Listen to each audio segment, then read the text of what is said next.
Hello students, this video is about heterospory in pteridophytes.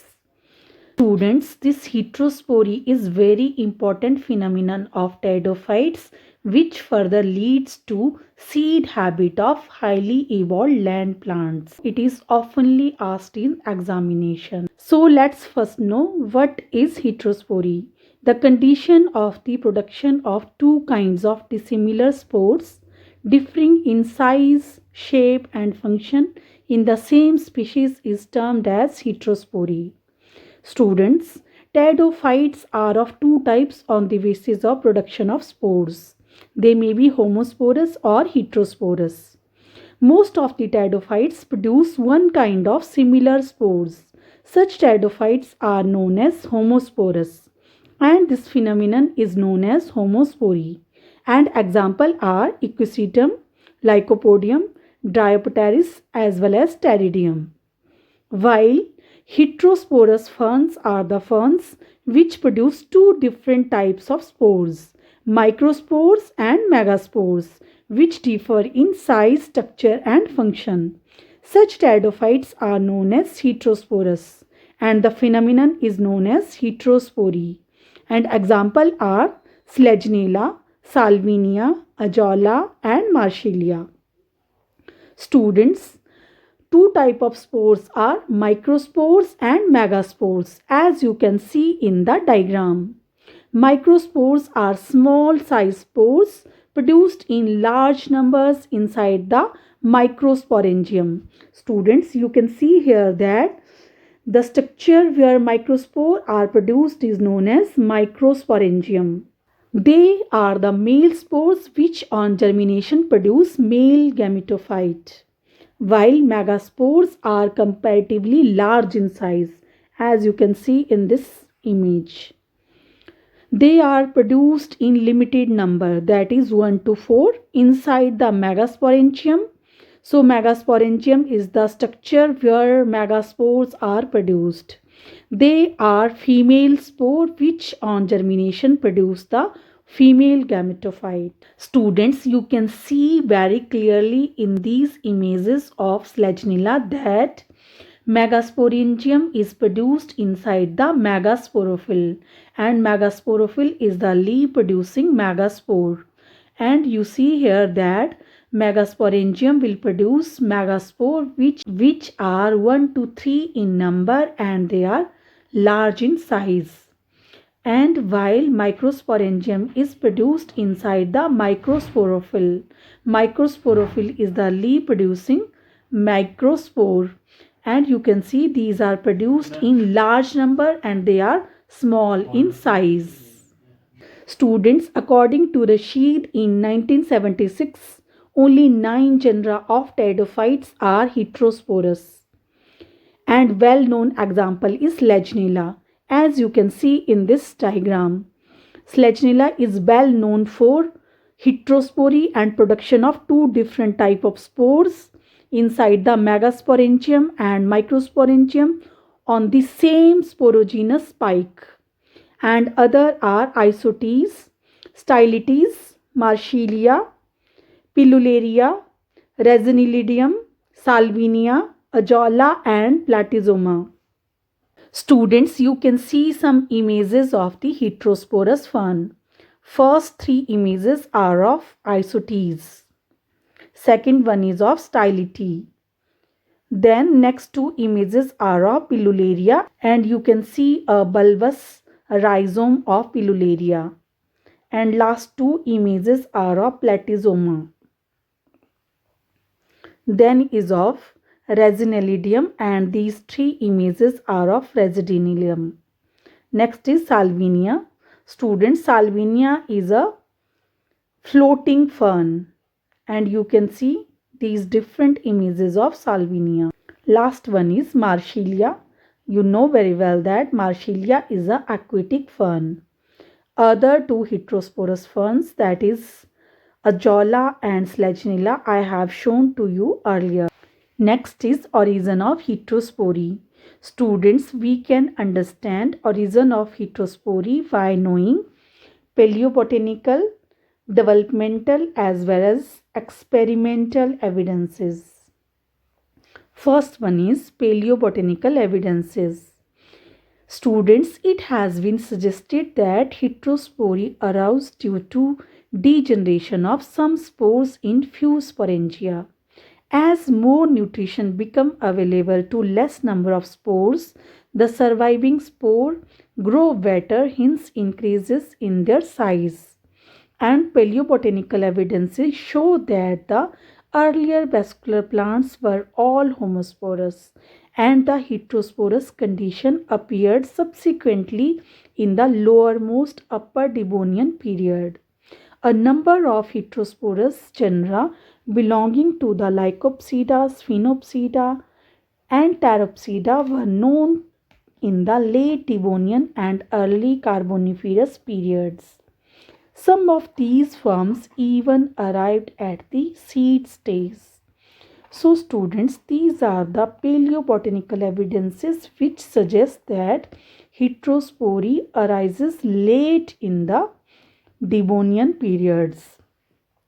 And heterospory leads to degeneration of the some spores in the sporangia and the resulting spore increase in size due to availability of more nutrients and more space. Next is evidences from the developmental studies.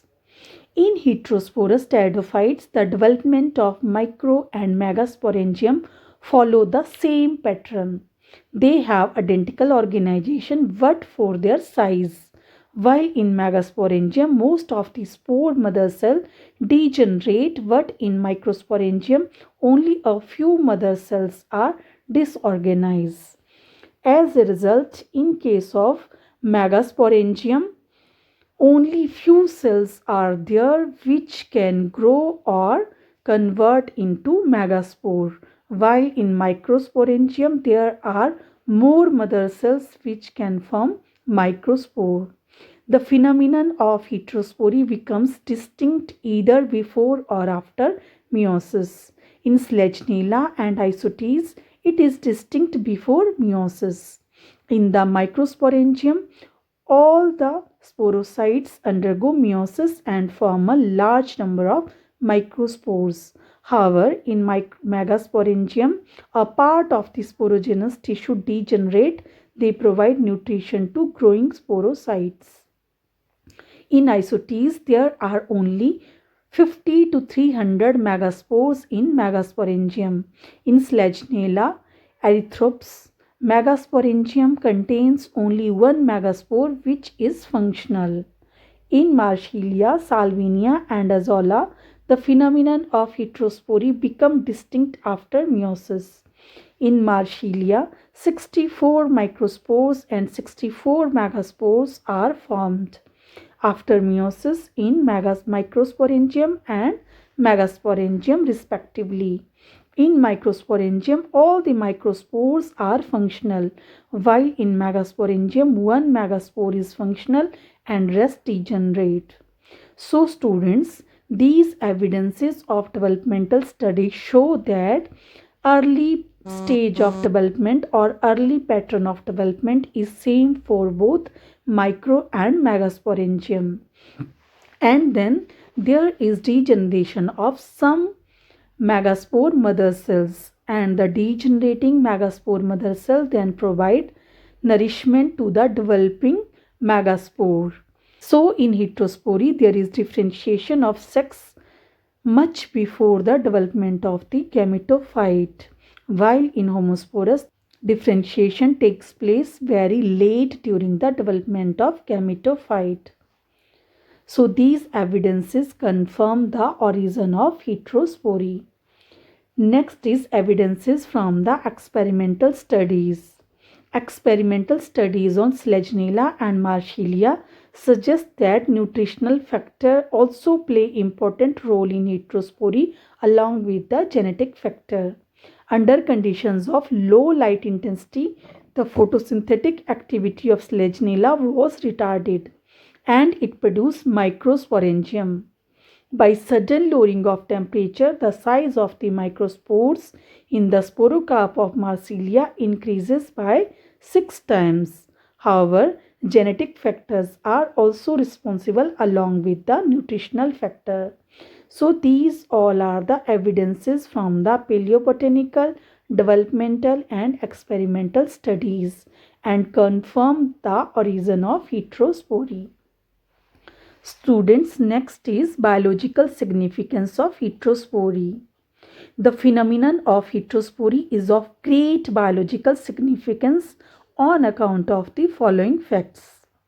First one is the development of the female gametophyte and male gametophyte starts while the spores are still inside the megasporangium and microsporangium, as I explained to you earlier.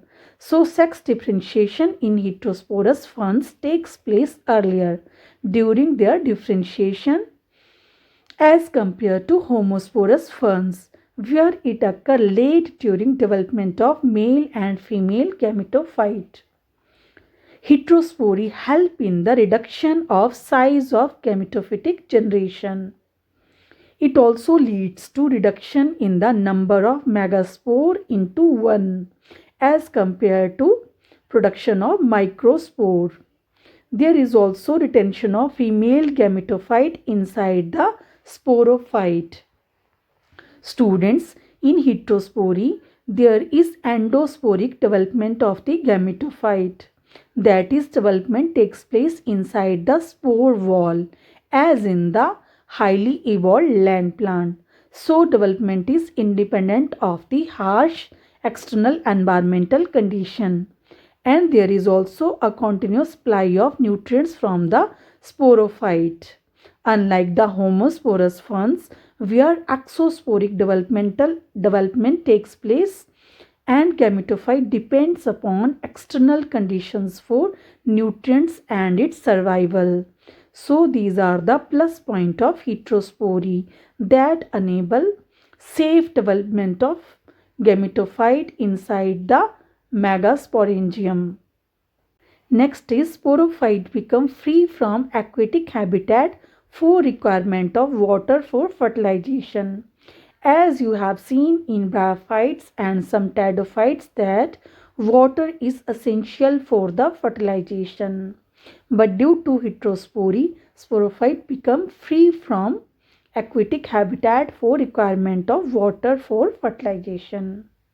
Next is heterospore ultimately leads to reduction in size of male gamete, as you have seen in highly evolved plant, and male gamete are in the form of pollen grains. It also leads to loss of motility of the male gamete as well as development of pollination mechanism, and finally leads to seed habit, because for seed habit all these conditions are necessary and heterospore provide all these conditions. Next is advantage of the heterospore. Student, greatest advantage of heterospore is dependence or development of female gametophyte on the sporophyte. It get proper nourishment or the proper starting point for the development of new embryo, as compared to the homosporous fern, where there is an independent green prothallus which has to manufacture not only its own food but also for the development of the developing embryo. So heterospore enable female gametophyte to develop on the sporophyte, get proper nourishment and get proper development of embryo, which is the requirement for the land habit or the terrestrial habit. So students, that's all about the heterospore, its origin and its significance. I hope you understood this topic. Thank you for listening.